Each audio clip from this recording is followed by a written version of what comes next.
안녕하세요. 억울한 사람이 없는 정의로운 세상을 위한 허명환TV의 허명환입니다. 제가 MBN 방송 출연 요청을 받았을 때는 생방송이라서 응했습니다. 사실 녹화해서 방송을 하면은 편집을 어떻게 하느냐에 따라서 제 의사가 왜곡 전달될 수 있기 때문이죠. 하지만 생방송은 그만큼 내공이 있어야 됩니다. 자칫 잘못된 주장이나 의견을 피력해버리면은 바로 전파를 타고 전국에 나가버리기 때문이죠.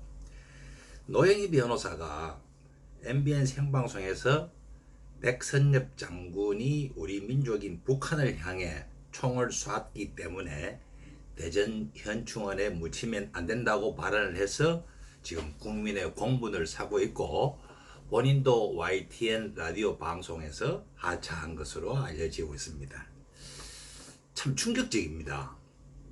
멀쩡한 대한민국 변호사로 활동하면서 MBN이나 YTN 등 방송에서 여론을 주도하는 그런 인사가 완전 종북 하수인이었다는 것이 명백하게 드러난 셈이기 때문이죠. 백선엽 장군이 1920년생입니다. 그러면 제가 노영희 변호사인데 한번 물어보고 싶어요. 만약에 노 변호사가 1920년에 태어났다 하면 어떻게 할 것이냐. 백이 숙제는 자기 살아 생전에 은나라가 주나라로 바뀌었기 때문에 그걸 인정할 수가 없어서 수양산에 들어가서 고사리만 캐먹고 살다가 굶어 죽었습니다. 하지만 1920년에 노영희 변호사가 태어났다면은 한일 합방 전에 조선에 대해서도 할 수도 없고, 그저 태어나 보니까 이미 한국은 일본의 식민지인 그런 상황인데 그걸 안다고 혀 깨물고 스스로 죽어버릴 수 있을까요? 그냥 살아갑니다. 그 남들처럼 살다 보면은 1930년도 되고 1940년도 되고, 그럼 나이도 먹어가고 공부도 해야 되겠죠. 공부도 하고 그러다 보니까 지금 노영희 변호사가 사법시험이 됐다 해서 변호사라고 저렇게 MBN이나 이런 데 나가서 떠들듯이, 그때도 노영희 변호사가 고등고시 사법과를 봐서 시험에 합격됐습니다. 그러면은 검사 판사 생활 하겠죠. 그러면은 당시 법에 따라서 식민지 조선을 통치하는 그런 일을 열심히 하고 또 봉급을 받고 그렇게 생활을 했을 겁니다. 일본의 통치 체제를 거역하고 독립운동을 하다가 붙들려 온 사람이 있으면은 그 사람이 조선 사람이든 일본 사람이든 당시 실정법에 따라서 법을 기초로 형벌을 내렸겠죠. 그러면 노영희 변호사는 지금 이게 잘못됐다는 그런 이야기입니까? 자신은 일본의 식민지라고, 그럼 그때 태어났으면 사법고시도 안 보고 사법고시 됐다 하더라도 검판사 안 할 건가요? 그건 지금 기준으로 재단하는 것 뿐입니다.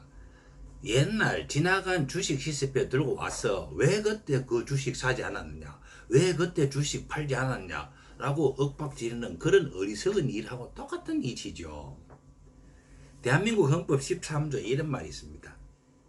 모든 국민은 행위시의 법률에 의하여 범죄를 구성하지 아니하는 행위로 소추되지 아니한다. 그러니까 행위시 살아있을 때 그때 법률을 기초로 하라 이런 이야기입니다. 이 헌법이 있어요.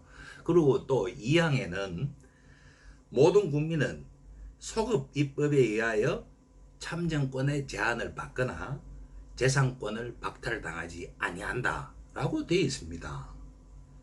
사법심을 도대체 노영희 변호사는 어디로 붙었는지는 모르겠습니다만 법률 불소급의 원칙이라는 것이 당당한 법 원칙임에도 불구하고 이런 주장을 한다는 것은 스스로 종북 하수인이다 라는 것을 밝힌 것 뿐이죠. 6.25 전쟁 때는 오히려 지리산에는 북측 빨치산들이 활동을 했고, 황해도 9월산에는 우리 편 국군들의 유격대가 활동을 했습니다. 하지만 일본 식민지 시대에 지리산에 우리 대한 독립을 위해서 투쟁을 하는 그런 독립투쟁, 독립운동가들이 없었습니다. 지리산에도. 우리에게 해방은 어느 날 문득 찾아온 것이죠. 우리 힘으로 일본을 패망시킨 게 절대 아니지 않습니까? 제가 그 박경리 대하소설 토지의 마지막 장면이 기억이 나는데요. 그때 보면은 양현은 별당으로 뛰어들었다. 어머니, 일본이 항복을 했다 합니다. 그 순간 서희는 자신을 휘감은 쇠사슬이 요란한 소리를 내며 땅에 떨어지는 것을 느낀다. 우리에게 8.15는 광복절이지 전승절이 아닙니다. 그렇기 때문에 1951년 샌프란시스코 강화조약 때 우리는 전성국으로서 참석하지 못했던 것이죠. 식민지 시절을 살아온 대한민국 국민으로서 이런 식의 비난에 자유로울 사람은 아무도 없습니다. 힘없는 백성으로서 그저 무능한 정치인 때문에 한없는 고통과 서름을 당했다는 아픈 기억만 남아있을 뿐이죠. 백선엽 장군도 동포에게 총을 겨눈 것은 사실이었다 라고 간도 특설대 활동을 인정했습니다. 아픈 상처요 기억인 것이죠. 북한을 추종하는 세력이 내세우는 단어가 민족, 통일, 평화 이런 단어입니다. 얼핏 들으면 우리가 생각하는 개념과 같아서 동조하지만 실상 내용은 전혀 다릅니다. 공산주의는 원래 민족 개념과는 거리가 먼 사상이죠. 만국의 노동자여 단결하라. 그래서 프롤레타리아 노동자들이 민족과 국가를 초월해서 단결해서 부르주아 자본가 계급을 폭력으로 타도하자는 그런 사상이죠. 그런데 레닌은 독일과 1차 대전을 한창 수행하는 중에 러시아 혁명을 성공해서 권력을 잡았고 공산주의의 전파를 위해서 민족주의와 타협하고 이를 이용했죠. 그렇기 때문에 당시 항일 독립 운동하던 우리도 민족 독립이라는 큰 명분 아래 좌우가 합작을 하게 된 것이었죠. 하지만 지금 우리는 어떻습니까? 다문화 국제화 시대에 살고 있습니다.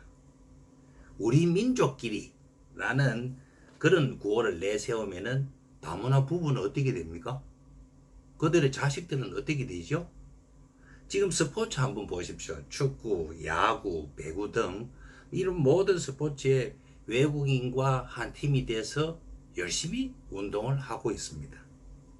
이런 세상인데 우리 민족끼리 이런 주장을 한다는 것은 또 다른 차별의 세상을 여는 것에 다름이 아니죠. 그러면 또 중국 동북 삼성에 거주하는 조선족은 같은 민족이라고 통일해야 됩니까? 그럼 중국이 가만히 있을까요? 그 연변 조선족들도 우리하고 같은 생각일 거라고 생각하십니까? 전혀 다릅니다. 같은 동족에게 총을 쐈다고 적이라면은 유엔군도 적이고 영국, 미국, 필리핀, 태국, 터키 등 그 당시 16개 참전 국가는 물론이고 남은 나라를 위해서 고귀한 목숨을 희생한 그 피 끓는 청년들, 그 청년들이 노영희 변호사에게는 원수요 적이라는 그런 말 아닙니까? 참 기가 찰 노릇입니다. 통일이 가능한 일일까요? 솔직하게 한번 보십시다. 북한은 소위 백두혈통을 자랑하는 군주국가입니다. 남한은 대한민국은 모든 권력은 국민으로부터 나온다는 공화국이죠.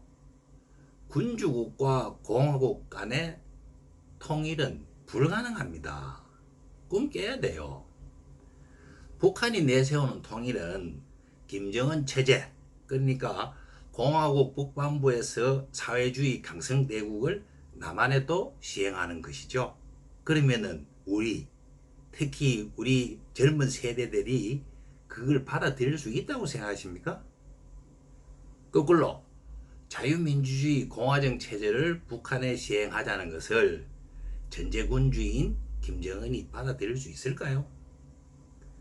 북한이 내세우는 평화는 결국 사회주의 체제로 한반도 전체를 바꿀 때 허용될 수 있는 것이죠. 그러므로 평화를 민족과 통일해서 구한다는 것은 제가 보기에는 좌파 우파를 막론하고 냉전시대 수구 꼴통 이념에서 도출된 낡은 개념입니다. 이걸 과감하게 인정을 하고 버리고 새로운 어떤 개념을 만들어내야 될 때입니다. 북한은 군주국으로서, 대한민국은 공화국으로서 상호 체제를 인정하고 서로 비자를 받더라도 자유롭게 왕래 교류하는 것이 평화를 구축하는 그런 방법 아니겠습니까? 6.25 때 낙동강 전선만 무너뜨렸으면, 미군만 참전하지 않았으면 우리 민족은 통일되고 평화롭게 살았을 것이라, 그런 주장을 노무현 정권 때 동국대 강정구 교수라는 사람이 말을 했죠. 그래서 한창 시끄러웠습니다. 그분 지금도 당당하게 대한민국에서 살고 있습니다.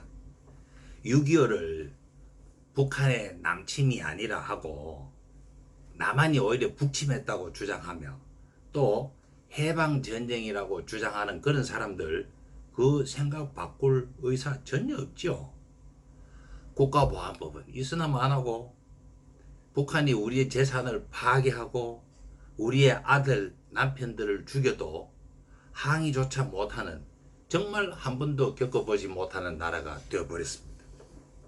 어차피 한 번도 겪어보지 못한 나라라면은 제 생각에는 북송선을 만들어 가지고 저런 생각을 바꾸지 못하고 북한을 지상의 낙원이자 천국이라고 이렇게 주장하는 사람들을 몽땅 태워서 북으로 보내는 그런 세상도 한번 겪어보았으면 하는 그런 바람입니다. 북송선 탑승자 명단에 자랑스럽게 이름을 올리든지, 그게 싫다면은 제발 그 주둥아리 좀 조용히 다물고 대한민국에서 살아가도록 했으면 참 좋겠다는 그런 생각이 아주 강하게 드는 그런 아침입니다. 오늘 여기까지 하겠습니다.